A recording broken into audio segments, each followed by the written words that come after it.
Good evening. How you doing? This is Gbogbo Swagger and welcome to Swaggerslifestyle. How you doing? Hope you're good. Hope you're living life and hope you're living life. That's the truth. So today I'll be dedicating this live session to a very great man, Pastor Dele Akindayo. You are actually loved. You came, you saw, you conquered. You lived life very well. You are a God's general. So I say good night, sir, and I say keep resting in the bosom of the Lord. So today I'm dedicating this live session in your memory. Okay, so I have today a very wonderful person. I don't want to do the introduction, so I would allow him to introduce himself. Please introduce yourself. Thank you very much. My name's Gbogbo Eze. I'm a father, a husband, and a brother in Christ, and I'm happy to be here. And also to make reference to what she said earlier, we celebrate the life of our dear pastor, Pastor Dele Akindayo, and yes, we knew he really fought a good fight of faith. We pray the Lord himself will receive him, and we pray that the family will be comforted. Thank you so much. Okay, so thank you, and Jen, you are welcome back. So today we're going to be talking about we started a series concerning the dramatic increase in divorce rates. So today we're doing a different topic, but this time around we're talking from the male aspect. So I will just go straight into the question and then we'll take it from there.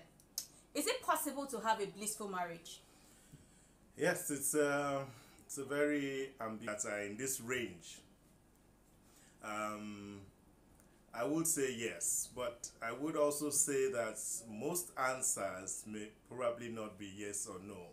And reason being that we have many blissful marriages, but we have partners, spouses, having to deal with one issue or another. So yes, but we have people making sacrifices, obviously, from time to time with regards to one issues or the other. Okay, so now in marriage, it's all about sacrifice, right? Yes, it is. And when you want to go into marriage, yes, what should be at the back of your mind?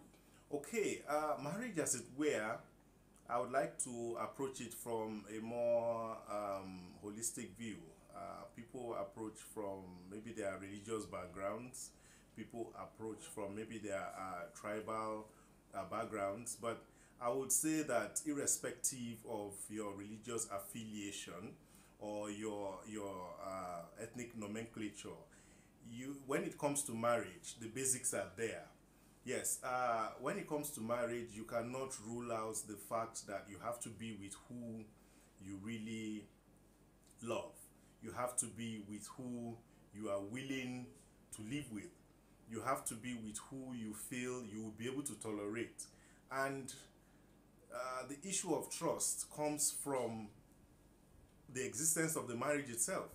You cannot trust someone that you have not tested. Trust is earned.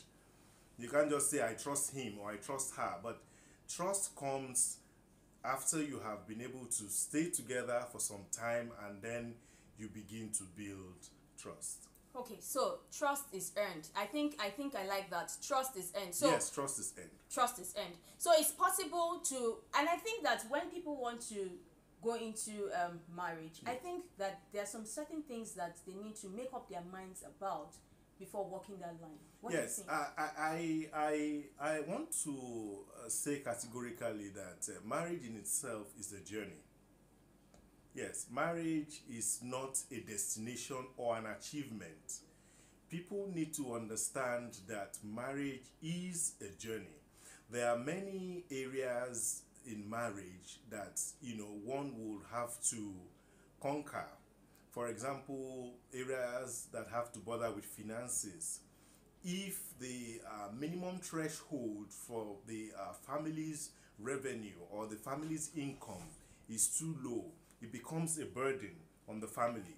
You know, there are areas that needs to be conquered. If, for example, the amount of time that the family unit has to bond is too small, then it becomes a challenge, you know, in the marriage. So there are multiple areas that needs to be taken care of to make sure that one is able to enjoy a very good marriage. Okay, so we have seen cases where people are actually engaged or in a relationship, and the man is probably maybe hesitating towards taking the next step. Why do you think that is? People tend to find it difficult to conclude because of several reasons. For example, a man loves a lady, he feels she's good, she's industrious, she's hardworking, but he's not too sure how she's able to tolerate people.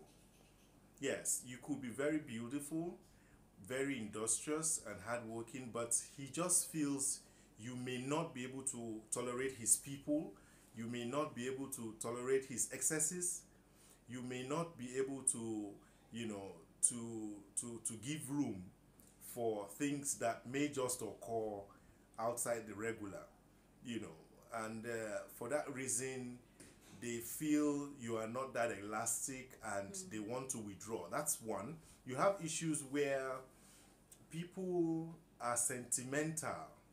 Yes, they have been with you, they love you, they seem to like you, but the big but, they feel you are not from their ethnic group. They feel you are not from their status group.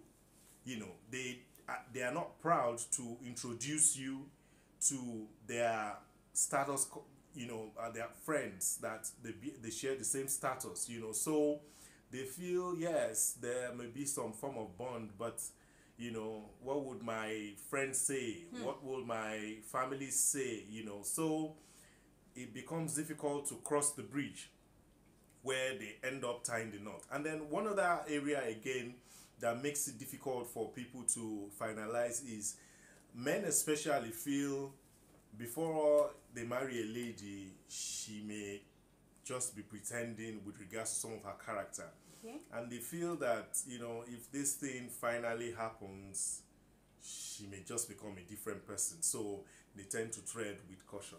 Okay, so I think we are having issues with the live chat. I think it's maybe there's a problem with the what's it called, the setup. So it's difficult for you to actually send in questions and all of that.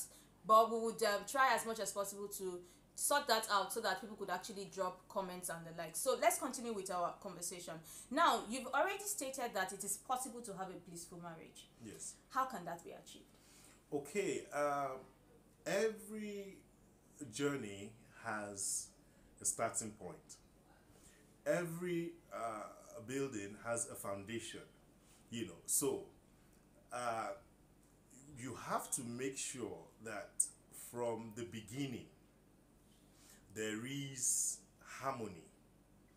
Harmony in the sense that both parties share equal vision with regards to the existence of this marriage in question and with regards to the fruitfulness of this marriage. If you see a situation where one spouse is giving everything he has or she has to make it work, and the other one is like, well, whatever, if it works, fine, if it doesn't work, I don't give a damn, you know, then that way it puts pressure on the person who is trying to do much more to make sure it works. But now it's better for both parties to be dedicated. It's better for both parties to see it as a responsibility that this thing must work, to see it as a responsibility that the success of this marriage is a joint commitment. Okay. You know, and that is the only way you can achieve a blissful marriage. So the success of this marriage is a commitment. So it is not one person. It's a joint commitment. A joint venture. Yes, so marriage is a joint venture. It's not about me, but two people coming together to say we want to make this work. Now we have There's an adage that says, or there's a saying that goes that if a marriage wants to work, it is the woman's duty. But I think that in itself, putting the whole duty of making a marriage work on the woman, I think that is enough pressure. But I think that marriage working has to do with two different people. The man contributing his own quota and the woman contributing her own quota. So what is the role of a man in making a marriage blissful? Okay, I will start from referring to your comments that people usually say a lot is required, a lot is expected from, you know, the women or a wife with regards to making a marriage work. I must say that both parties would be required to put. However, the role of a woman, I must say, the role of a virtuous woman cannot be underestimated. She would be up and awake. She would do what she needs to do, even to make the children comfortable, to make the husband happy, to make neighbors comfortable living as neighbors, to make fellow friends and well-wishers okay. I must say the woman is the custodian of the brand of the family. When you say that's a happy family, it's measured by how happy the woman has been able to make the family, you know. Okay. If you say that that's a family, you know, they are very abusive, you may not be able to rule out the fact that the wife has not been able to make corrections, you know, with regards to that. However, the contributions of a man to bring in a lot of stability and, as it were, to bring in a lot of success in the marriage is also numerous. Okay. A man should be seen as a very good example, both to the wife and to the children and to the community at large. The man should be seen to be responsible. Yes, he should provide for his household. However, the issue of provision is as a man has. He will do what he can do. He will keep improving on what he's doing, and he will keep looking for better ways to do more, because the expenses and the funds required to run a family is not a joke. You know, starting from rent to children's school fees, to medical maintenance, to clothing, you know, to data and all that, expenses that are, you know, incurred on daily, weekly and monthly basis, you know, to keep the family running. It's expected that even as the wife helps out, the man is seen to spearhead, you know, the entire experience. And then even as children come in, as they grow, they begin to see that the man is taking charge. They begin to see that this is what is expected from a man, and the wife too begins to see some level of protection, some level of provision, concern, commitment. All these things are things that has to be present, that has to be on ground to ensure that the marriage succeeds. Okay, now, so all of these things that you have mentioned, it has to do with provision, protection, Yes. and all of that. Yes. Now, what are the emotional roles that the man is supposed to play in his family to make it blissful? Well, people feel that women expect so much or deserve ask for so much, but I would rather say a woman wants to be comfortable. Yeah. Yes, a woman wants to be comfortable to the point that she's not threatened, you know, by let me use the contemporary word now, maybe a side chick, you know, or she's not threatened by an intruder, you know, or let me use the words that our elders used to use. You know, she's not threatened by a concubine. You know, every generation seems to have their own words, or a mistress. Yes, or a mistress. You know, or an acquaintance. You know, all these words they differ from generation to generation. You know, so a woman does not want to feel threatened in any form. She does not want to be seen to be competing for the husband's attention. You know, she wants to be happy that he's concentrating on his family. Okay. Okay, and yes, money is needed, finances is needed, but they want to be sure that the little he's earning, is enough to provide their basic needs, and they also want to be sure that he has a stable income. Because yes, if a man brings in 1 million today and tomorrow there is nothing, yes, they will manage, but when worry is allowed in the home, they may begin to feel bad. They begin to feel as if things may not work out well or things will be tough, but they want to have some form of consistency, at hand to be sure that things will not get out of hand. So women are really not asking for the sky. They are only asking for the little things that they know will make the man concentrate on his home. Okay, so now question for you. The issue about the virtuous woman, I think that is a story for another day, because if you read about the virtuous woman, it's like the woman is just working and the man is doing nothing. Well, no, that's not that's not the implication.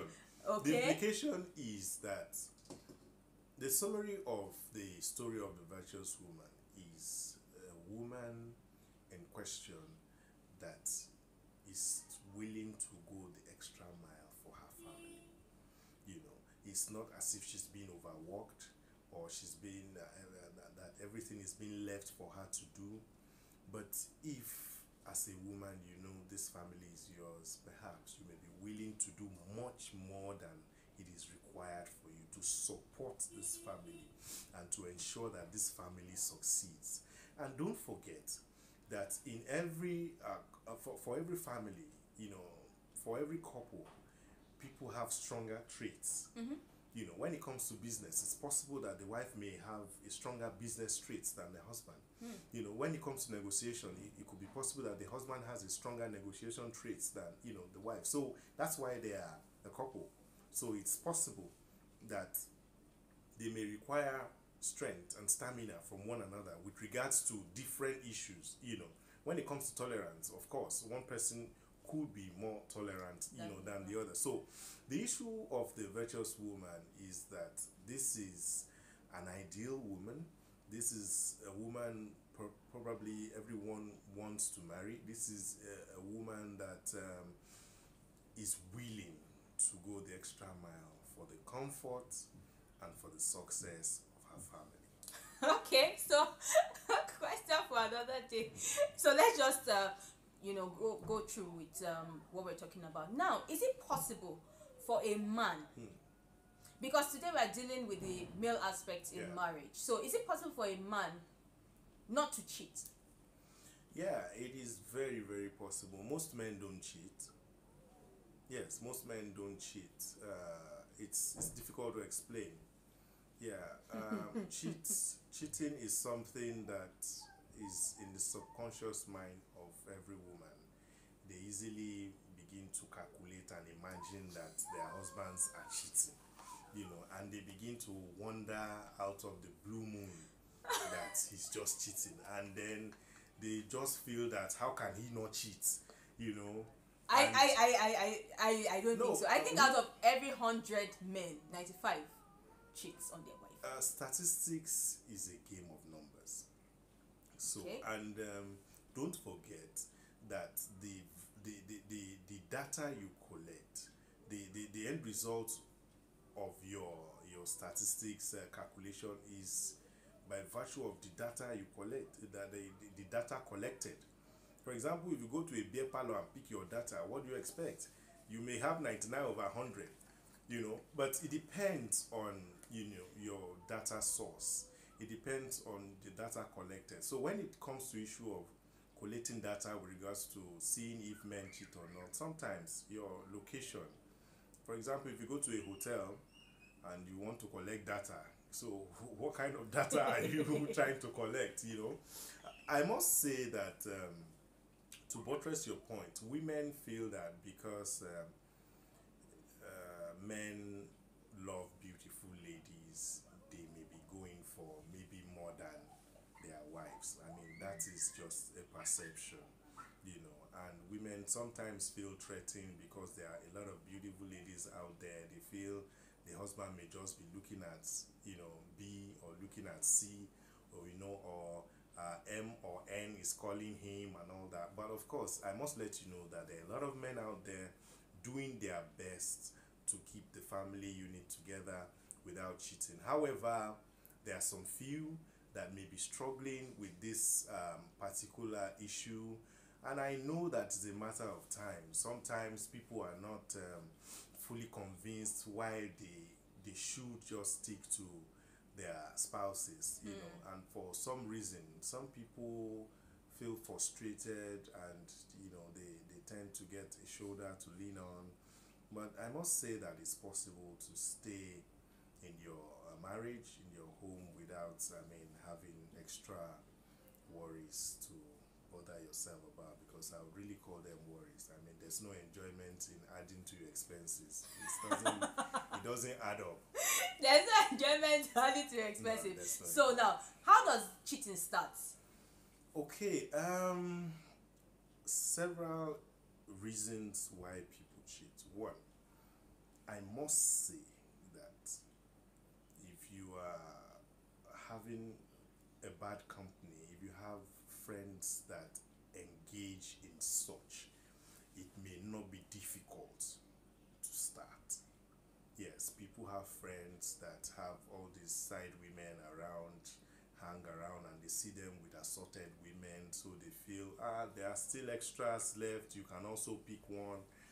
So if you are rolling with a bad company, it's possible you get into that one. Secondly, men, after marriage, if you did not take due process to actually pick the woman of your choice, you may feel a little vacuum.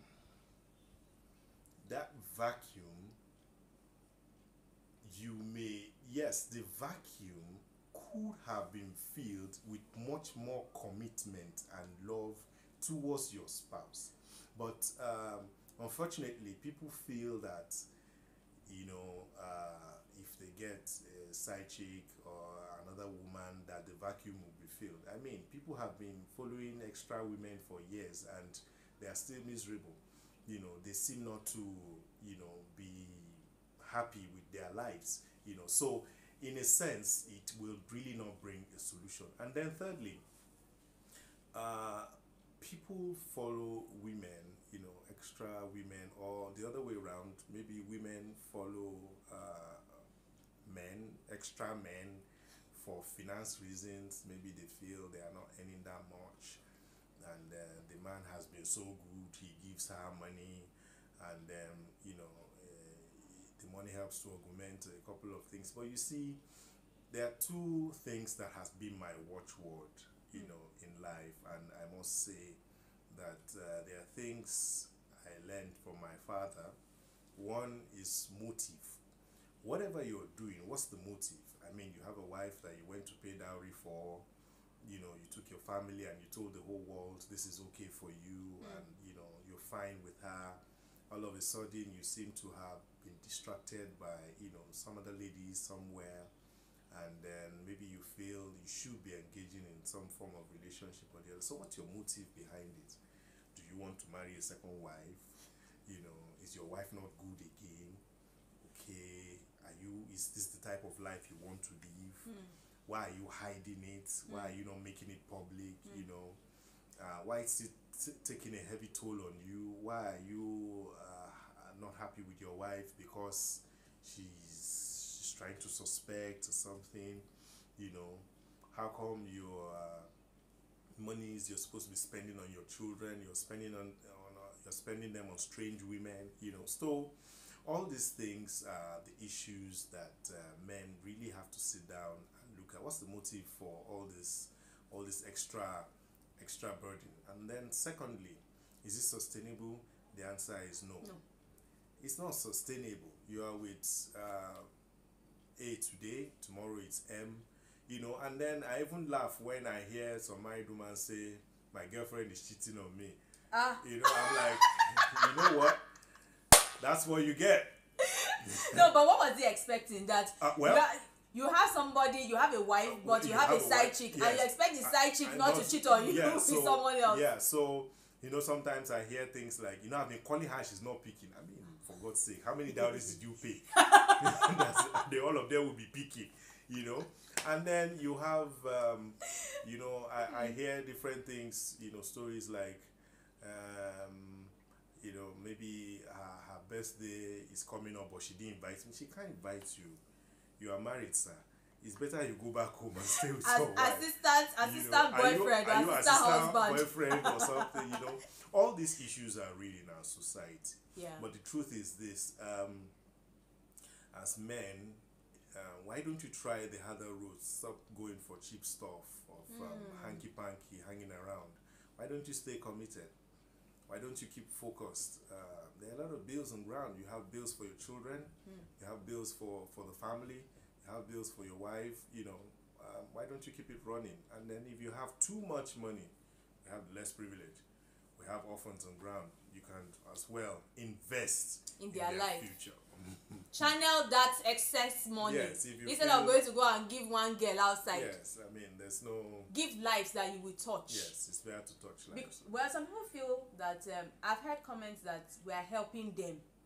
Well, you're not really helping them because, of course, you're a father. Would you rather switch roles? Would you prefer your daughter is being helped in that way and manner? You know, sometimes why evil persists in our societies is because we are not at the receiving end. Yes, if we have issues of banditry, kidnapping, it's because maybe perhaps our children are not being kidnapped. That's why that's why solution is as if solution is difficult, you know. So, but if it happens to someone of a big status in the society, you see that it's a different ball game.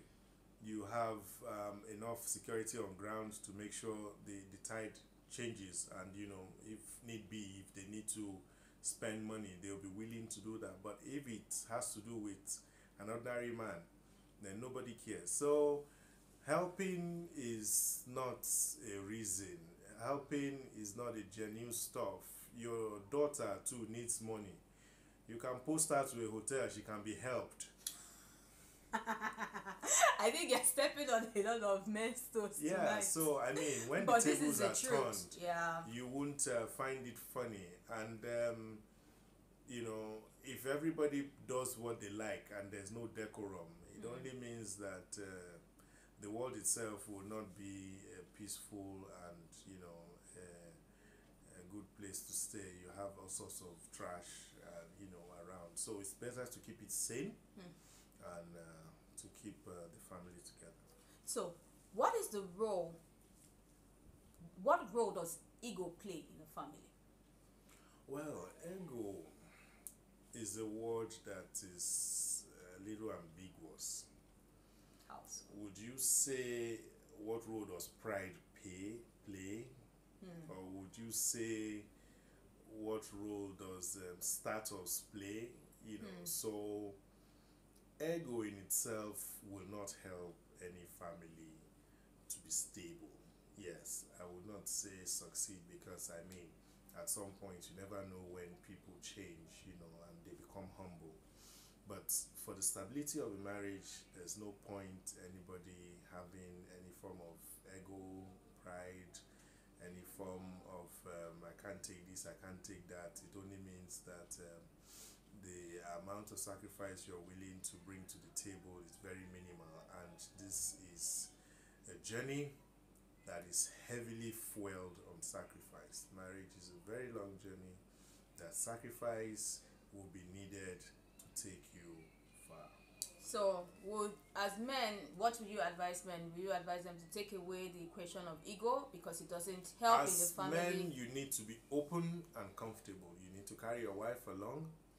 If you were bringing in $1,000 before and maybe it's 500 or 400, drop the ego. Tell her, madam, you know what's going on?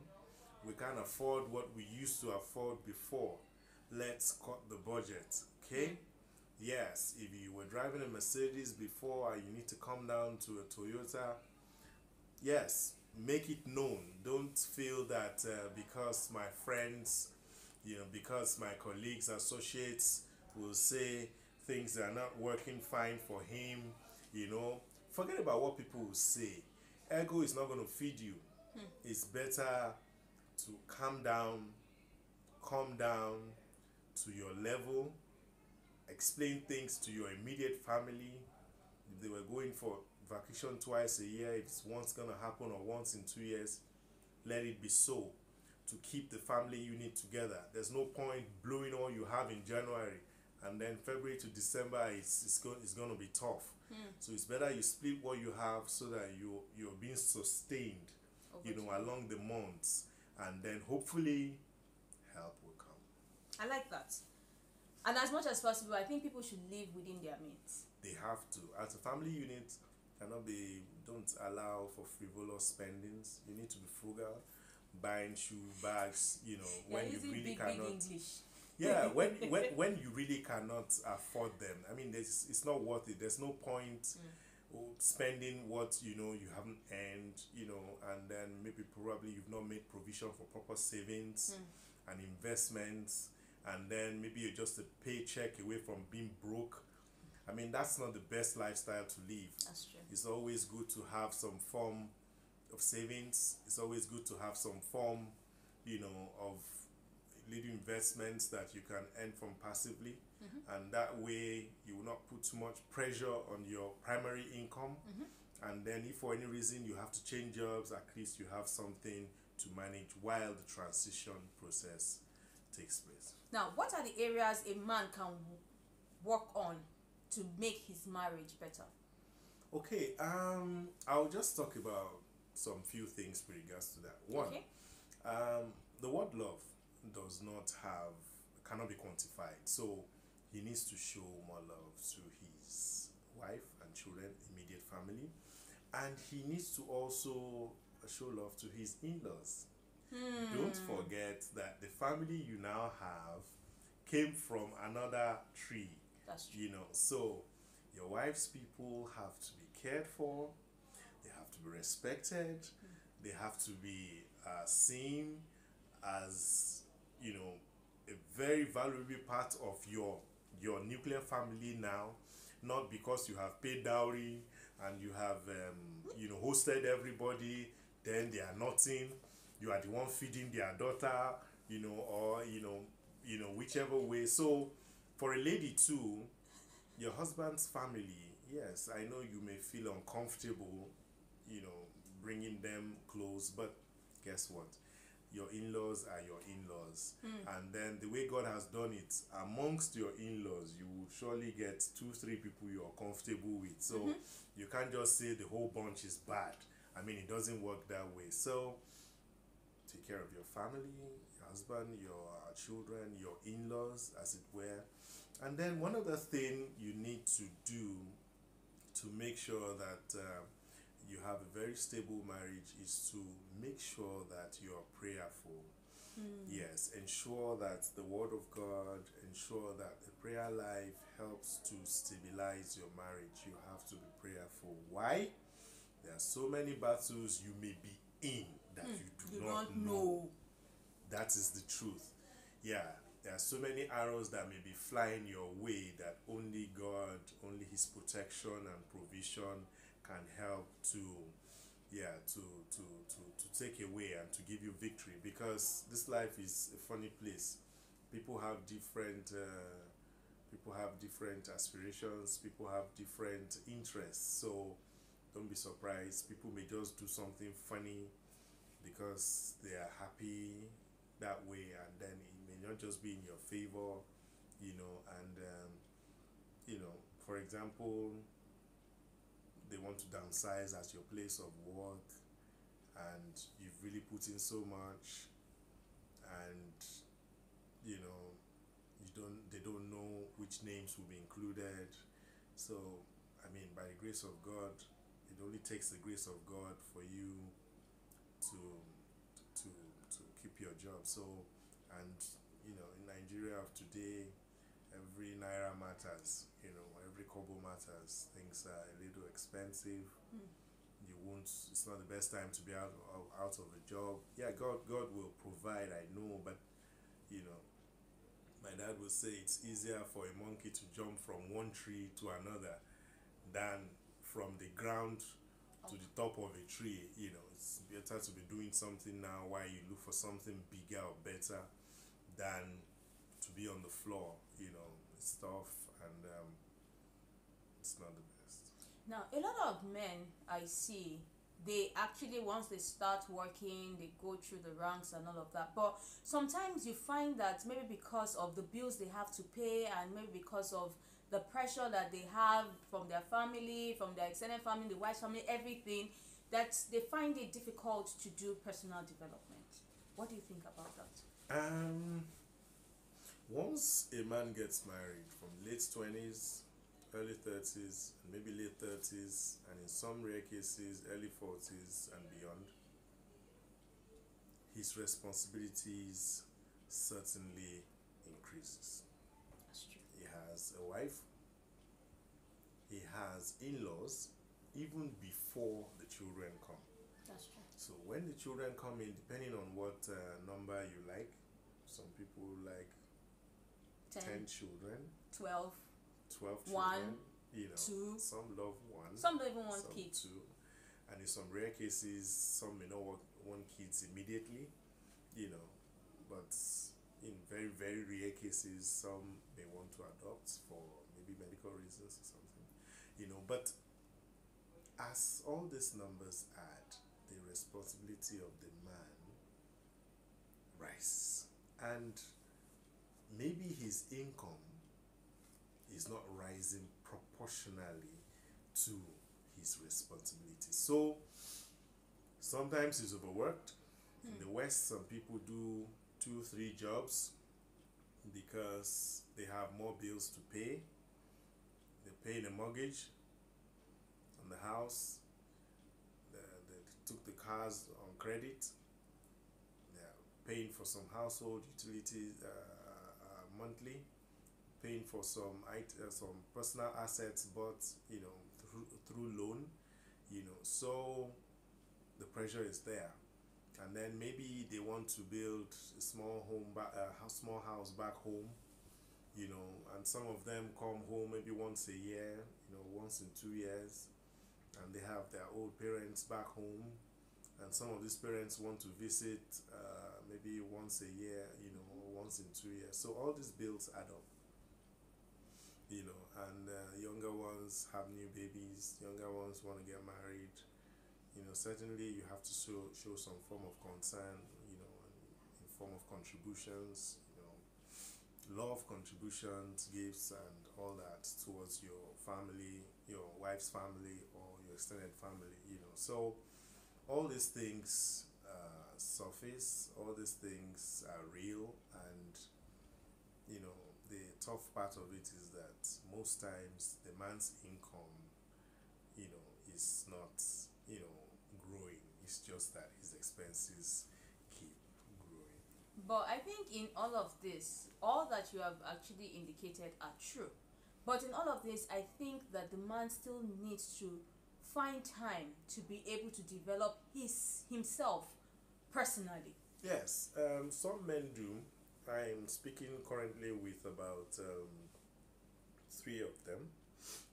I think one is in his late 50s. Late 50s. Yes, and he's just reading law. Wow. I think one has retired. He's in his mid 60s, and Wow. he wants to go to law school. Wow.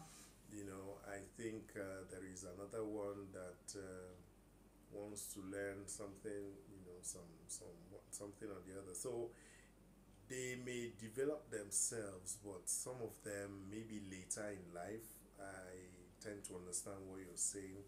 The initial pressures on ground may not allow them to. Let me use myself as an example. I finished school around 2002.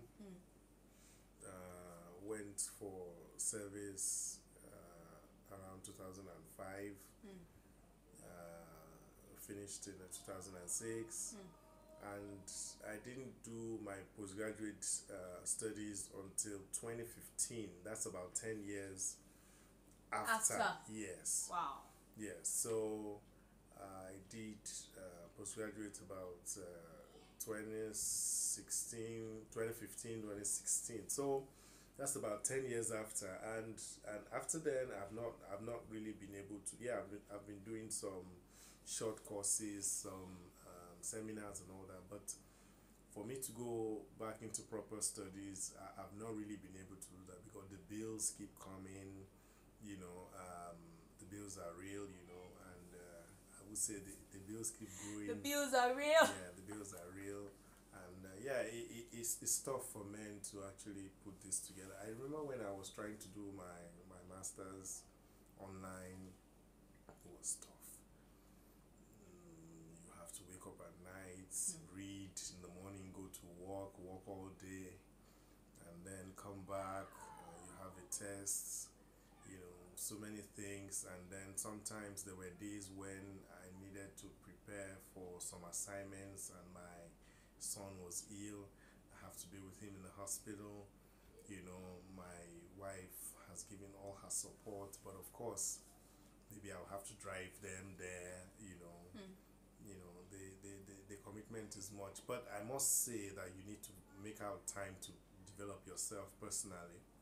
You know, whatever career you love, whatever dream or professional desire you're looking for, you have to make out time for that. And that's an aspect that in the nearest future I do hope to work on more, because you need to develop yourself, and it needs to be a priority for you at all times. I like that. So as men, do not be carried away with all the pressure of the bills, raising of a family, raising of extended family, and just so much, because I think men, we need to treat them with care, because a lot of them are mentally stressed because they have a lot of responsibilities on them. So even when you are doing all of that, you try as much as possible to build yourself personally.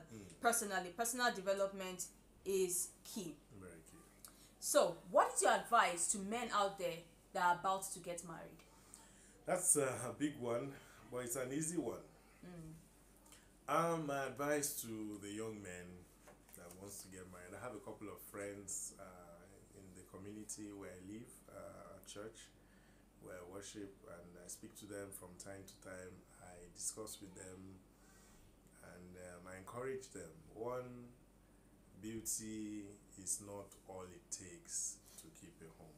Yes, men are attracted easily by visuals, things they see, you know. So women on the other side are attracted more often than things they hear. They want to hear good things, you know, being said about them. They want to hear a man repeat his affirmation of his love or his commitment towards her, you know. But on the other side, for men tend to love, you know, Coca-Cola bottle shape. Hourglass. Yes, very tall, like electric pole. You know, some men, fair women, they will say fair like Mami Water. I don't know if they have seen Mami Water before. I don't know, you know, some will say chocolates. Just go and buy chocolates if it's chocolates you are looking for, you know. So men tend to be more attracted to things that are visuals, things that they see. However, that is just the beginning. I must say that those things that physical that attracted you only attracted you to go and confirm the content. Yes, the attraction does not just stop with the container. Yes, all those things you see are lovely and wonderful. I'm not doubting you. I mean, there are things, whatever has gotten your attention must be something that is fantastic. And of course, the creator is God. God didn't create rubbish. So we have them in hundreds, thousands, millions, all over the world. We have beautiful women out there. So that's just about the container. So you're attracted, you get closer, you're willing to say hi, how you doing and all that, and then you're willing to know him or her. And then from there, you're willing to see if he or she if you both share the same kind of visions, if you both share the same type of ideologies, you know, and then if you could both be willing to take it further. You know, it's a journey. It's not just about, oh, I like her, he likes me, and that's it. No, you will still have to consider your preferences. You know, for example, some men love women that are prayerful. You know, I don't know if they have serious problems, but of course, you know, people are coming from different backgrounds. People have fought battles all their lives, so they would not want to have anybody less than a prayer warrior. Or probably maybe they are lazy. They don't want to pray, so they leave all the or prayers. Maybe they may not pray as much. They did not leave the prayers on the women. Or they now turn out to a prayer machine. I think that's a prayer machine. You know, so prayers are good, obviously, but then some men love very good cooks. You know, they just want a woman that will be cooking different types of soup, assorted, and all that. You know, so irrespective of our preferences, irrespective of the things we look out for, I must say, again, as I said earlier, that it is a very long journey. Okay, so you have to make up your mind. You have to be sure that even when disappointments come around, you pick up the pieces, whatever is left of it, and then you hit the road running. So I must also add that as men, outside the container, the lovely looks and high heels, The content matters. Yeah, the content is something you need to be willing to spend some time to check. If a lady is abusive or disrespectful, the relationship may not last. If the lady is not willing to commit as much to make the marriage stable, it may just not last. Then some ladies have challenges transiting from spinsterhood to, you know, I would say married womanhood, you know. Permit my construction there, you know. So it's a big one. Some ladies really have time transit. All ladies actually, but some do it within a very short time.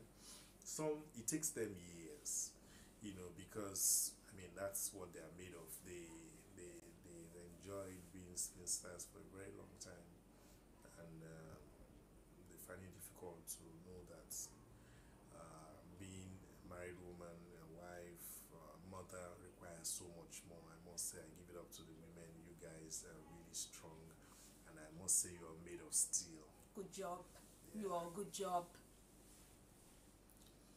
So, have you heard, before you take that step to go and propose, think of all these things. So, because at a point in life, the hourglass will turn to robust. When we have the cases of childbirth and all of that, even sometimes it might not be childbirth and all of that. There were so many things that, you know, would happen and all of that, and she would change body wise. She might become probably skinny, or she might add weight and become fat and all of that. So ensure that in as much as you are looking at all the cover and everything, what is the content of that material? Now, why is counseling important in a home? Well,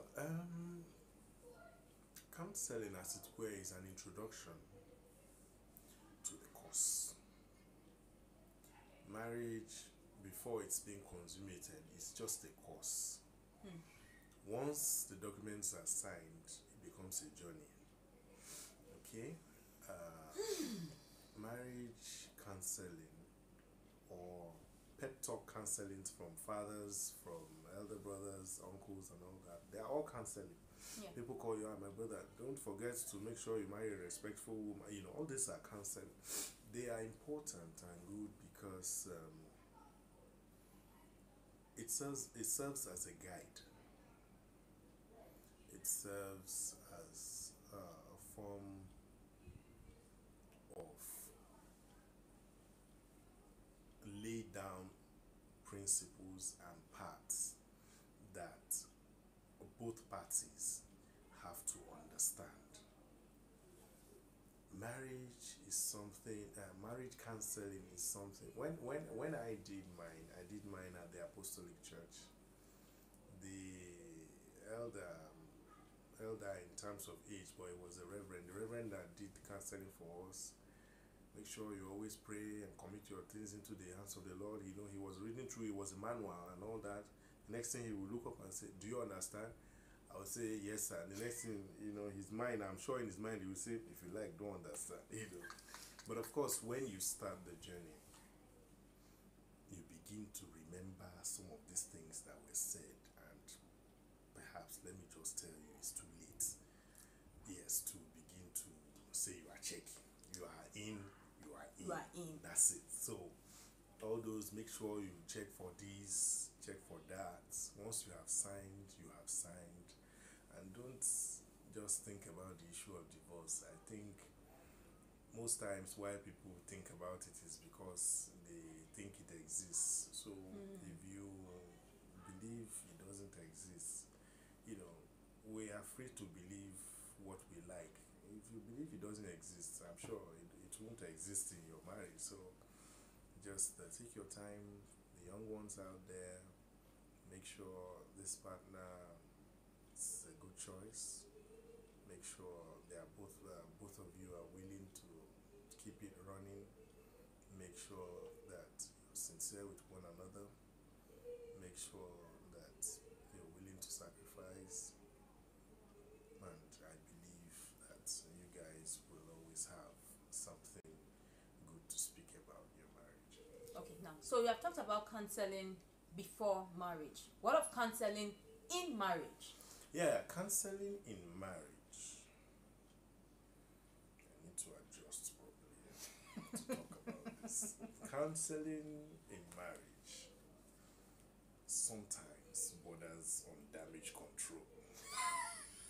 Once you start going for counseling, it means there's some things, some red lights that, you know, that were beeping before, but now they are full red. Full red. Yeah, so now one person is feeling cranky, and you know, the reverend is beginning to fix more appointment dates for you guys, or you know, if you go to see a personal psychologist or counselor, therapist, you know, they keep booking you guys for different days and all that, and then go and do 2, 3, 4 and come back, let's see if it works and all that. I mean, it's good to correct some abnormalities. However, the less counseling sessions you have to go for, the better. It means you guys are still rocking the boots and still moving. But if you always have to, like I said, it's a journey, but if you always have to park at a therapist's place, or park at a psychologist's place, or park at a pastor's place for more prayer, and for one person to blame the other person, it means you guys need, you're slowing down the pace. But if perhaps you could have avoided some of these things from inception, yeah, I feel that you should not really have any serious issues in your marriage. Personally, that's my personal feeling. Yes, there could be one of you. And then as men or as women, or let me say as either party, whichever you are listening to me, or even if it's both of you that are listening to me, if both of you are liberal, it will help. Let me say, for example, you want to buy some tiles for your living room. The wife wants it to be white and the husband wants it to be black. You know, everybody has their points. The wife is saying it to match with the white wall. The husband is saying this. That's a typical example of what happens in marriage. Both people have different opinions and they have different points to support their opinions. And they both feel nobody wants to stand down. You know, that's just a scenario of what happens in marriage. Now, at this point, both of you should be willing to let go. I'm not saying one person. Now, in most cases, one person would not mind to let go. But in a very healthy relationship, both parties should be willing to. The man should say, I wanted the black, oh, but I mean, sweetheart, if the white is okay for you, let's make an order for the white. And in return, the wife should be willing. I wanted the white tile to match the wall, but honey, you know what? Let's have the black. So let it now be that the quarrel is both of you have refused to go for to what take you want. for it, yeah, to go for each other's, taste. So that these are some of the issues. For example, if you're based in Britain and you have your children in the UK, and then the husband wants them to do their college in the US, and the wife wants them to do their college in Canada. We have issues where they have their different reasons. The husband says, oh, US, I mean, it's a diverse economy, they have lots of places, and the wife says, no, Canada, they are more conservative and all that. You both have lovely and good reasons, but this is it. You people should be willing to adjust and to adapt and to allow your decisions. I'm not saying one person's decision. Obviously, it could be one person, but it's your decisions now. Is to allow your decisions to guide both of you through, and you guys should accept it as your decisions, not that A is always winning or B's own is never always being accepted, So, and don't see it as maybe if you're going with your wife's decision, don't see that you lost. It's a marriage. You guys are one. If it was A and B before, and you say, okay, let's take A, it only means that there is unity in the house. It doesn't mean that the person that wanted B is weak. Or it doesn't even mean the person that wanted B is wrong. Sometimes you may both agree and the option you guys picked was really not the best, So, and that doesn't mean you shouldn't forgive the party that brought the option. Maybe that was his decision based on the information, or her decision based on the information she had at that time. Maybe she didn't know that if the child schools in that country, they may not allow the child to stay back. Just an example. Or maybe they were allowing before the child enrolled. I mean, it could just be anything. It could be any scenario, it could be any question. Don't feel bad.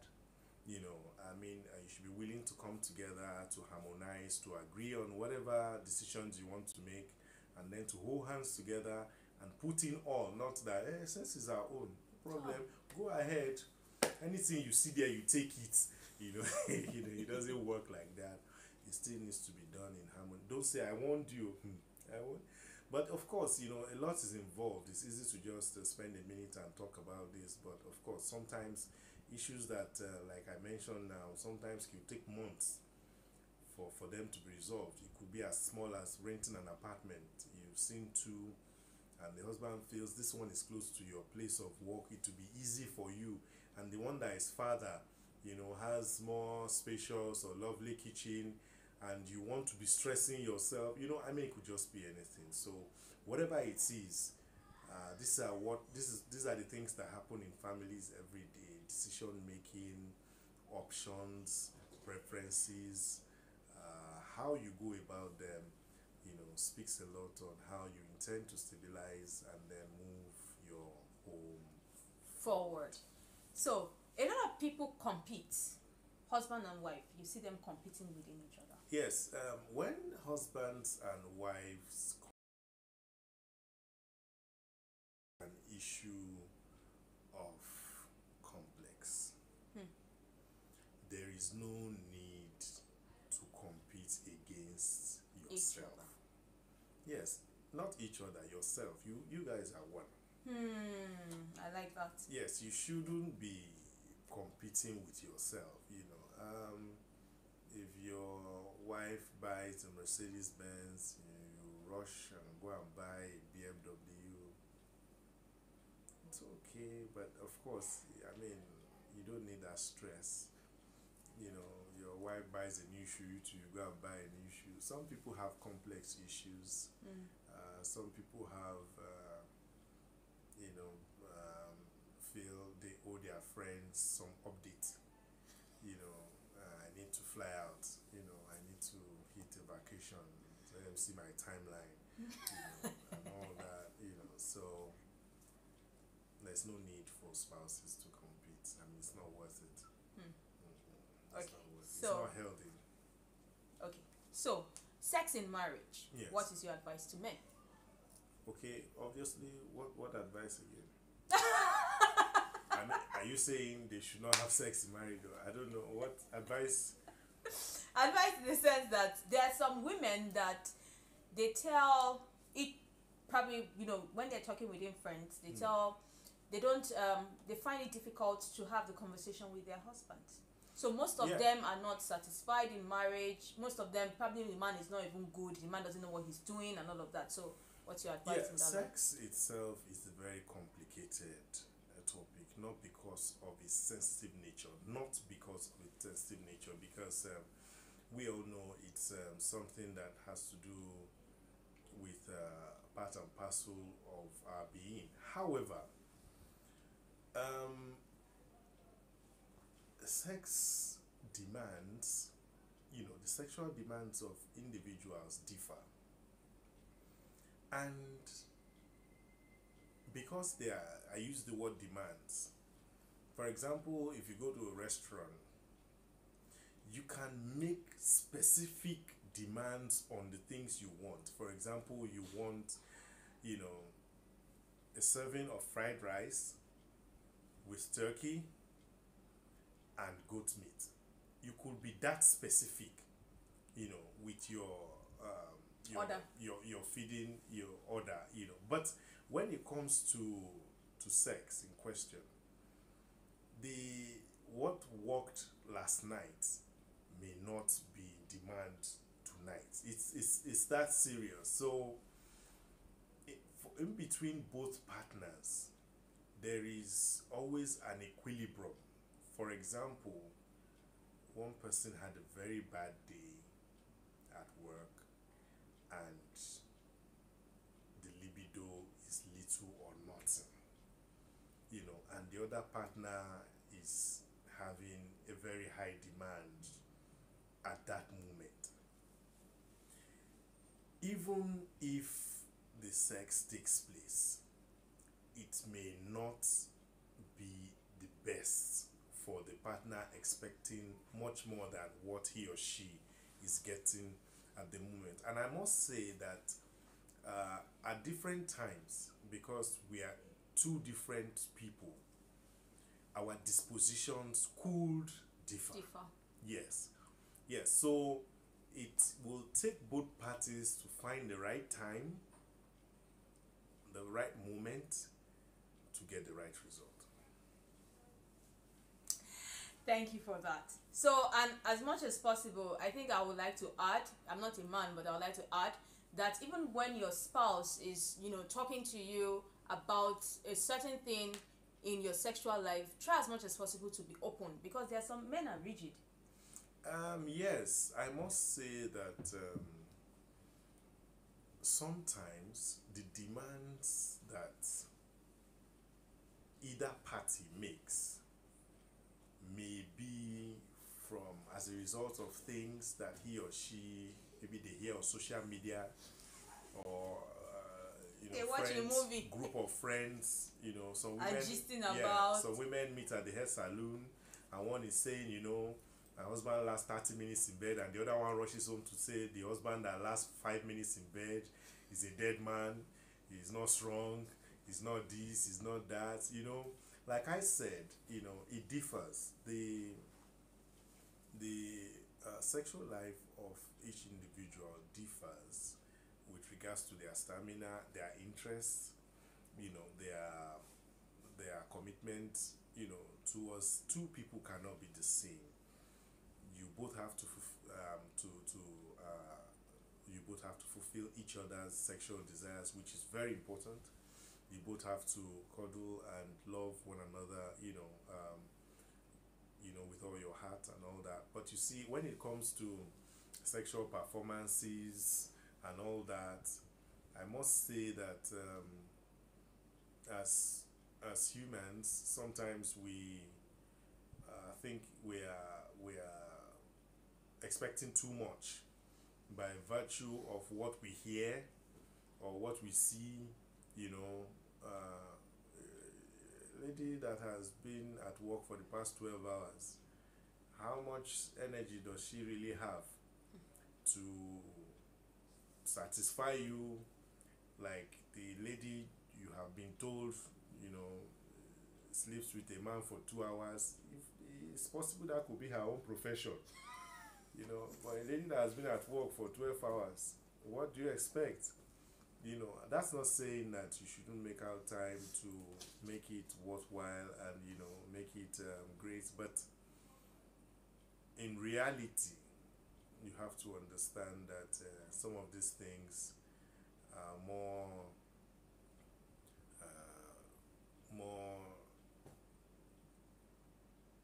out of the box than it is Scripted. Yeah, they are not really what you think they are, you know. I mean, there are perhaps other things that a man or a woman will gladly use their time for, you know, other than just sitting down and both of you consuming one another from